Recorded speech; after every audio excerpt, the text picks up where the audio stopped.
आज मुंबई के विकास से जुड़े 40,000 करोड़ रुपए के प्रोजेक्ट्स का लोकार्पण और शिलान्यास यहां हुआ है। मुंबई के लिए बेहद जरूरी मेट्रो हो, छत्रपति शिवाजी टर्मिनस के आधुनिकीकरण का काम हो, सड़कों में सुधार का बहुत बड़ा प्रोजेक्ट हो और बाला साहब ठाकरे जी के नाम से आपला दवाखाने की शुरुआत हो, ये मुंबई शहर को बेहतर बनाने में बड़ी भूमिका निभाने वाले हैं। थोड़ी देर पहले मुंबई के स्ट्रीट वेंडर्स को भी पीएम स्वनिधि योजना के तहत बैंक खातों में पैसा पहुंचा है। ऐसे सभी लाभार्थियों को और हर मुंबईकर को मैं बहुत बहुत बधाई देता हूं। भाइयों और बहनों, आजादी के बाद पहली बार आज भारत बड़े सपने देखने और उन सपनों को पूरा करने का साहस कर रहा है।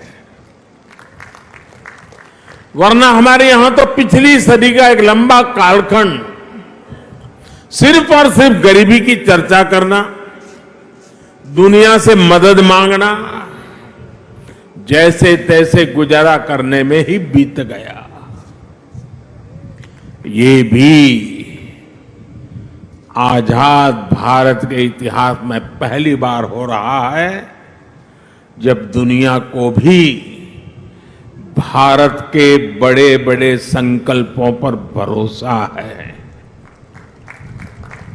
इसलिए आजादी के अमृत काल में विकसित भारत के निर्माण की जितनी उत्सुकता भारतीयों को है, उतना ही आशावाद दुनिया में भी दिख रहा है।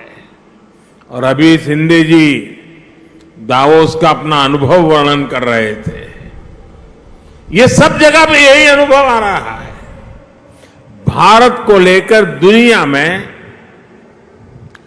इतनी पॉजिटिविटी इसलिए है क्योंकि आज सबको लगता है कि भारत अपने सामर्थ्य का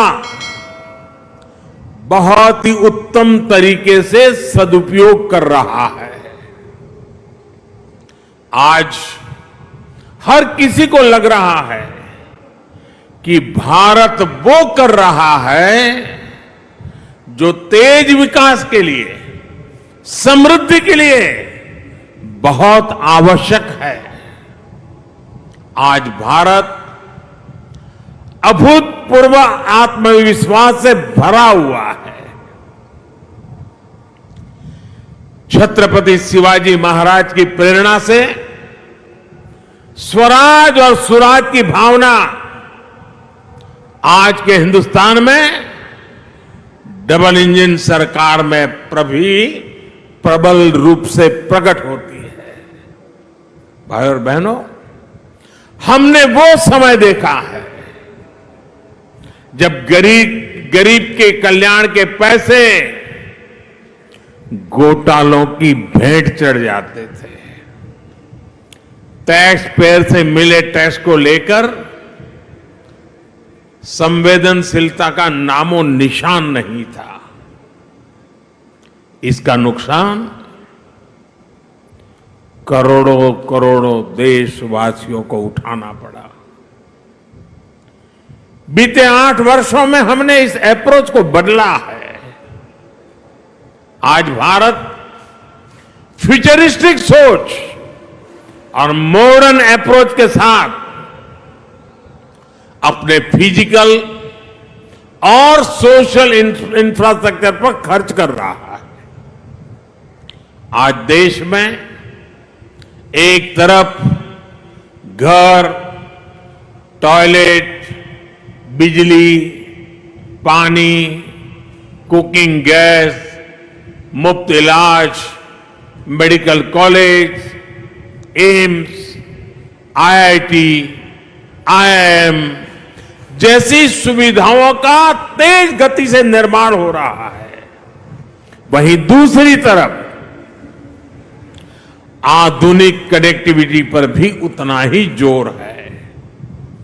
जिस प्रकार के आधुनिक इंफ्रास्ट्रक्चर की कभी कल्पना होती थी, आज वैसा इंफ्रास्ट्रक्चर देश में बन रहा है। यानी देश में आज की जरूरत और भविष्य में समृद्धि की संभावनाओं दोनों पर एक साथ काम चल रहा है।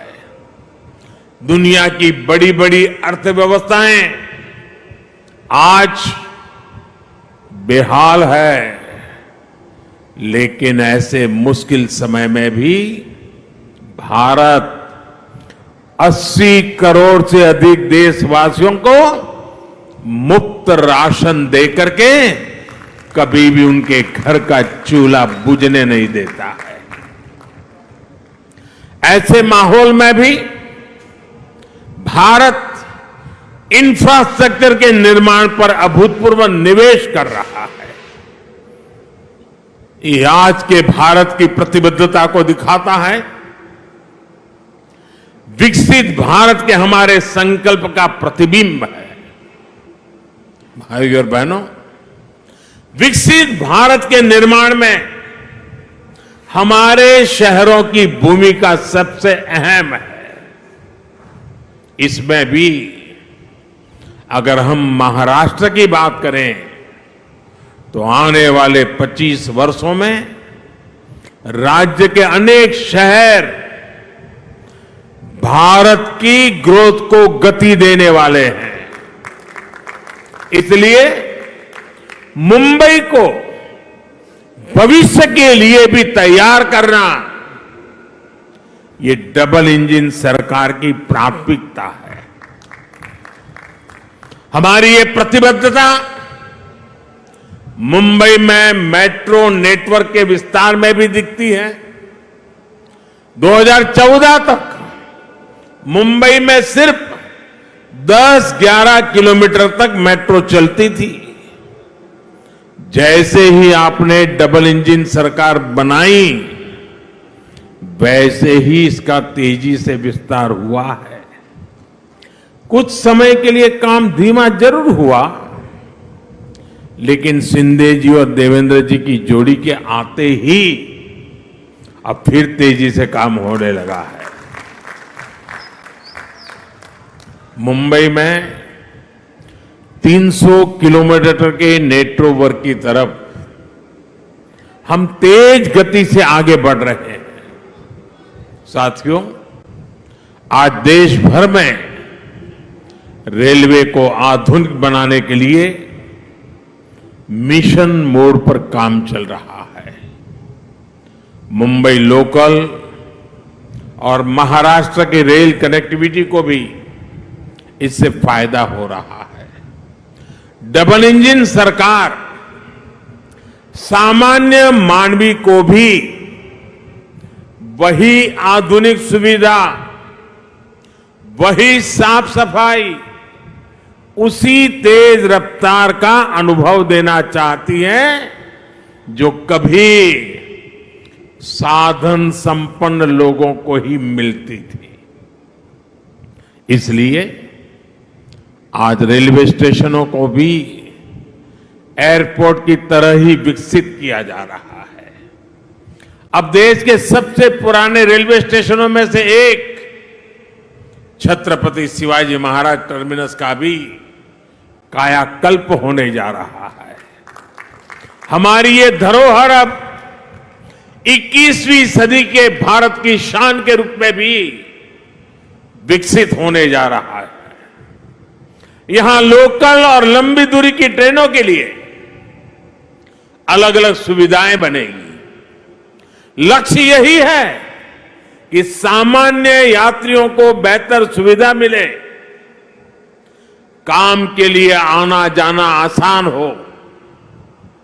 ये स्टेशन सिर्फ रेलवे की सुविधाओं तक सीमित नहीं रहेगा, बल्कि ये मल्टी मॉडल कनेक्टिविटी का भी हब होगा।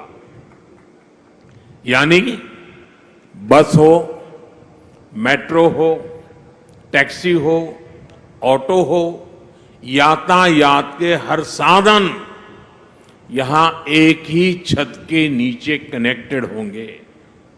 इससे यात्रियों को एक सीमलेस कनेक्टिविटी मिलेगी।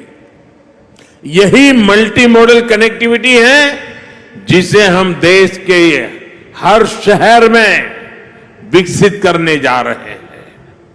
साथियों, आधुनिक होती मुंबई लोकल मेट्रो का व्यापक नेटवर्क, दूसरे शहरों से वंदे भारत और बुलेट ट्रेन से तेज आधुनिक कनेक्टिविटी आने वाले कुछ वर्षों में मुंबई का कायाकल्प होने जा रहा है। गरीब मजदूर से लेकर कर्मचारी, दुकानदार और बड़े बड़े बिजनेस संभालने वाले सबके लिए यहां रहना सुविधाजनक होगा।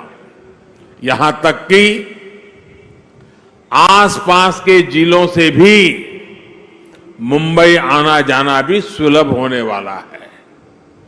कोस्टल रोड हो, इंदु मिल स्मारक हो, नवी मुंबई का एयरपोर्ट हो, ट्रांस हार्बर लिंक हो, ऐसे अनेक प्रोजेक्ट्स मुंबई को नई ताकत दे रहे हैं। धारावी पुनर्विकास, पुरानी चाल का विकास, सब कुछ अब ट्रैक पर आ रहा है और मैं इसके लिए शिंदे जी और देवेंद्र जी को बधाई देता हूं। मुंबई की सड़कों को सुधारने के लिए भी आज बहुत बड़े स्तर पर जो काम शुरू हुआ है, ये भी डबल इंजन सरकार की प्रतिबद्धता को दिखाता है। भाइयों और बहनों, आज हम देश के शहरों के कंप्लीट ट्रांसफॉर्मेशन पर काम कर रहे हैं। प्रदूषण से लेकर स्वच्छता तक शहरों की हर समस्या का समाधान ढूंढा जा रहा है। इसलिए हम इलेक्ट्रिक मोबिलिटी पर इतना बल दे रहे हैं, इसके लिए इंफ्रास्ट्रक्चर तैयार कर रहे हैं। बायोफ्यूल आधारित ट्रांसपोर्ट सिस्टम हम तेजी से लाना चाहते हैं। हाइड्रोजन फ्यूल से जुड़े ट्रांसपोर्ट सिस्टम के लिए भी देश में मिशन मोड पर काम चल रहा है। यही नहीं, हमारे शहरों में कूड़े की, वेस्ट की जो समस्या है, उसे भी हम नई टेक्नोलॉजी से दूर करने के लिए एक के बाद एक कदम उठा रहे हैं। वेस्ट टू वेल्थ का बहुत बड़ा अभियान देश में चल रहा है। नदियों में गंदा पानी ना मिले, इसके लिए वाटर ट्रीटमेंट प्लांट लगाए जा रहे हैं। साथियों, शहरों के विकास के लिए देश के पास सामर्थ्य की और राजनीति की इच्छा शक्ति की किसी भी चीज की कमी नहीं है। लेकिन हमें एक बात और समझनी होगी। मुंबई जैसे शहर में प्रोजेक्ट को तब तक तेजी से नहीं उतारा जा सकता जब तक स्थानीय निकाय की प्राथमिकता भी तेज विकास की ना हो। जब राज्य में विकास के लिए समर्पित सरकार होती है, जब शहरों में सुशासन के लिए समर्पित शासन होता है, तभी ये काम तेजी से जमीन पर उतर पाते हैं। इसलिए मुंबई के विकास में स्थानीय निकाय की भूमिका बहुत बड़ी है। मुंबई के विकास के लिए बजट की कोई कमी नहीं है। बस मुंबई के हक का पैसा सही जगह पे लगना चाहिए।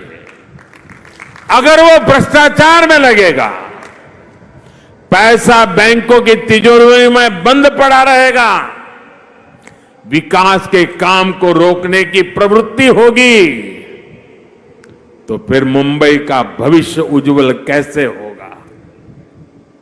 मुंबई के लोग, यहां के सामान्य जन परेशानियां झेलते रहे, ये शहर विकास के लिए तरसता रहे। ये स्थिति 21वीं सदी के भारत में कभी भी स्वीकार्य नहीं हो सकती है और शिवाजी महाराज के महाराष्ट्र में तो कभी नहीं हो सकती है। मैं मुंबई के लोगों की हर परेशानी को समझते हुए बहुत बड़ी जिम्मेवारी के साथ इस बात को रख रहा हूं।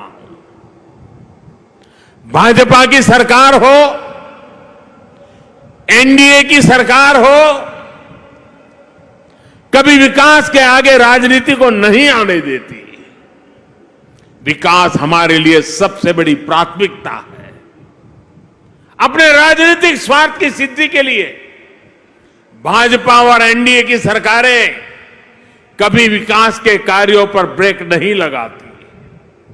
लेकिन हमने पहले के समय मुंबई में ऐसा होते बार बार देखा है। पीएम स्वनिधि योजना भी इसका एक उदाहरण है। हमारे शहरों में रेहड़ी वाले, पटरी वाले, ठेले वाले, ये काम करने वाले साथी जो शहर की अर्थव्यवस्था का अहम हिस्सा है, उनके लिए हमने पहली बार योजना चलाई। हमने इन छोटे व्यापारियों के लिए बैंकों से सस्ता और बिना गारंटी का ऋण निश्चित किया। देश भर में लगभग 35 लाख रेहड़ी पटरी वालों को इसका लाभ मिल चुका है। इसके तहत महाराष्ट्र में भी 5 लाख साथियों को ऋण स्वीकृत हो चुके हैं। आज भी 1 लाख से अधिक साथियों के बैंक खाते में सीधे पैसे जमा हो गए हैं। ये काम बहुत पहले होना चाहिए था, लेकिन बीच के कुछ समय में डबल इंजन की सरकार न होने के कारण हर काम में अड़ंगे डाले गए, रुकावटें पैदा की गई, जिसका नुकसान इन सभी लाभार्थियों को उठाना पड़ा। ऐसा फिर ना हो, इसलिए जरूरी है कि दिल्ली से लेकर महाराष्ट्र और मुंबई तक सबका प्रयास लगे, बेहतर तालमेल वाली व्यवस्था बने। साथियों, हमें याद रखना है कि स्वनिधि योजना सिर्फ लोन देने की योजना भर नहीं है, बल्कि ये रेहड़ी पटरी और ठेले वाले हमारे साथियों का आर्थिक सामर्थ्य बढ़ाने का अभियान है। ये स्वनिधि स्वाभिमान की जड़ी बूटी है। मुझे बताया गया है कि स्वनिधि के लाभार्थियों को डिजिटल लेन देन की ट्रेनिंग के लिए मुंबई में 325 कैंप लगाए गए, जिसके चलते हमारे रेहड़ी पटरी वाले हजारों साथी डिजिटल लेन देन शुरू कर चुके हैं। ये सुनकर अनेक लोग चौंक जाएंगे कि इतने कम समय में देश भर में स्वनिधि योजना के लाभार्थियों ने करीब करीब 50,000 करोड़ रुपए का डिजिटल ट्रांजैक्शन किया है। जिनको हम अनपढ़ मानते हैं, जिनको हम लोग किसी भी भाषा में अपमानित करते रहते हैं, उन मेरे छोटे छोटे साथियों ने जो आज मेरे सामने बैठे हैं, ये रेहड़ी पटरी वालों ने ऑनलाइन मोबाइल से 50,000 करोड़ रुपए का काम किया है। और उनका ये पराक्रम, उनका परिवर्तन का ये मार्ग निराशावादियों के लिए बहुत बड़ा जवाब है, जो कहते थे कि रेहड़ी ठेले पर डिजिटल पेमेंट कैसे होगी। डिजिटल इंडिया की सफलता इस बात का उदाहरण है कि जब सबका प्रयास लगता है तो असंभव कुछ भी नहीं होता है।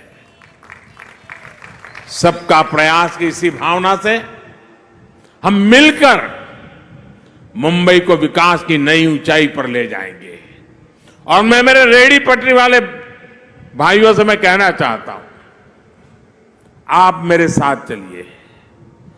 आप 10 कदम चलेंगे तो मैं 11 कदम चलूंगा आपके लिए।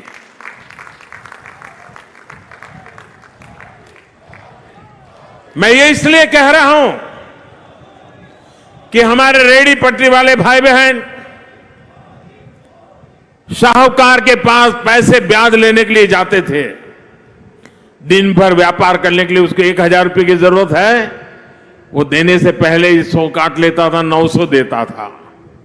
और शाम को जाकर के अगर 1000 वापिस नहीं लौटाए तो उसको दूसरे दिन पैसे नहीं मिलते थे। और कभी अगर अपना माल नहीं बिका, 1000 रुपया नहीं दे पाया तो ब्याज बढ़ जाता था। रात को बच्चे भूखे सोते थे। इन सब मुसीबतों से आपको बचाने के लिए स्वनिधि योजना है। और साथियों, जितना ज्यादा आप डिजिटल उपयोग करोगे, थोक में लेने जाओगे, उसको भी डिजिटल पेमेंट करो। जहां पर बेचते हो वहां भी लोगों को कहो भाई डिजिटल पेमेंट करो, तो स्थिति ये आएगी कि आपको ब्याज का एक नया पैसा नहीं लगेगा। आप कल्पना कर सकते हैं कि आपके कितने पैसे बचेंगे आपके बच्चों की शिक्षा के लिए, आपके बच्चों के भविष्य के लिए। कितना बड़ा काम होने वाला है। इसलिए मैं कहता हूं साथियों, मैं आपके साथ खड़ा हूं। आप 10 कदम चले, मैं 11 चलने के लिए तैयार हूं, वादा करने आया हूं। आपके उज्जवल भविष्य के लिए मैं आज आपसे आंख में आंख मिला करके ये वादा करने मुंबई की धरती पे आया हूं साथियों। और मुझे भरोसा है कि इन छोटे छोटे लोगों के पुरुषार्थ और परिश्रम से देश नई ऊंचाइयों को पार करके रहेगा। इसी विश्वास को लेकर के जब मैं आज फिर एक बार आपके पास आया हूं, मैं सभी लाभार्थियों को, सभी मुंबईकरों को, पूरे महाराष्ट्र को, और मुंबई तो देश के धड़कन है, पूरे देशवासियों को भी मैं इस विकास कार्यों के लिए बधाई देता हूं। शिंदे जी और देवेंद्र जी की जोड़ी आपके सपनों को साकार करेगी, ये मेरा पूरा विश्वास है।